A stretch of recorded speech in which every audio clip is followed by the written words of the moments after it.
Hi guys, Dr. Bryan Wills here. I get asked an awful lot why I became a chiropractor.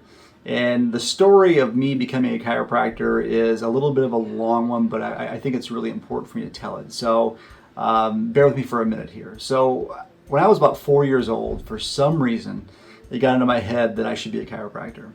We don't really know why. I ask my parents all the time, and they don't know either.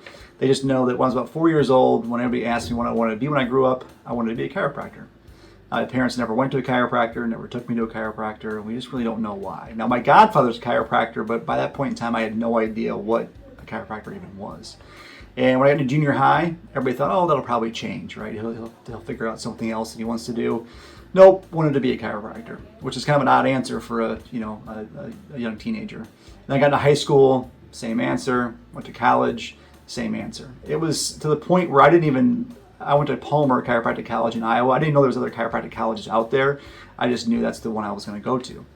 And when I was a junior in college, I was on the football team playing out in Iowa, a small school out there, and I hurt my shoulder like the second game of the season. And I just stupidly played the rest of the season with it, and it never healed up. I couldn't get it to get better.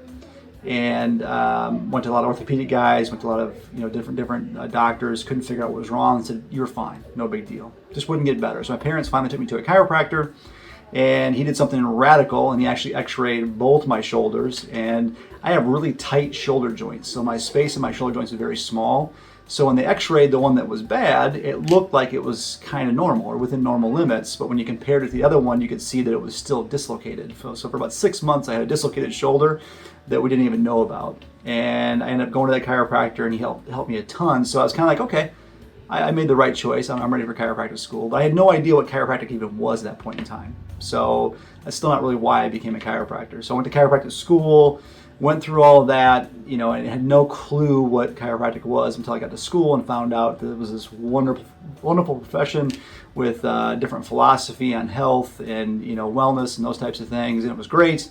But people still were asking me why I wanted to be a chiropractor. I really didn't know the true answer why. I just always wanted to be one. And then I just opened up my practice here, kind of the same thing. Patients would always ask, and I just tell them I just always wanted to be one. And then one year I had an opportunity to go on a chiropractic mission trip down the Dominican Republic. And this was, I believe, in like '07 or '08. So I'd been out of school for about 4 or 5 years. And I went down there with about 30 other chiropractors, and they just took us out in the middle of nowhere and basically just dropped us off. And I remember I got dropped off with another guy at a hospital, and there was no interpreters there, no one really spoke English, and we just were supposed to adjust people. So we went from floor to floor to floor in this hospital. And hospitals here are pretty darn clean. Like, we have it pretty darn good here. Hospitals in Dominican are awful. So it was dirty, it was hot, there was blood in a lot of places there. People were really, really sick. And here we are, two idiots from the US adjusting people like crazy and I don't speak Spanish.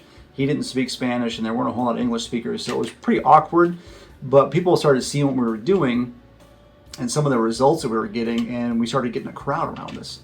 And finally, they kind of kicked us out of the hospital because there was just too many people coming and trying to get in to see us. So we opened up shop on the outside of the office with 2 folding chairs, and there was a line that wrapped like six blocks down the street, and we were just adjusting people in these folding chairs. And we did this for like 14 hours, and it was incredible. And at one point, I adjusted this one guy, and he gets up and starts to walk away, and he comes back and gives him this huge hug. And it was kind of tears running in his eyes. And I can't understand what he's saying. There was somebody there, fortunately, that kind of spoke English, and they said that he couldn't feel his arm for like a couple of years, and right after I adjusted him, all of a sudden he could kind of use his arm again. And that's when it kind of went into my head that that's why I became a chiropractor, was to give people hope, right? And for the entire time we've been here at Wills Chiropractic, that's kind of been our mission, is to deliver hope to people through chiropractic care.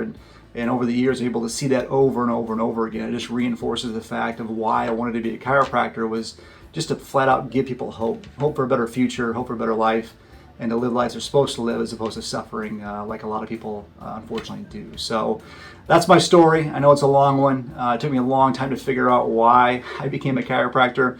But thank God I did, because my life's been very fulfilling being able to help people over the last 18 years.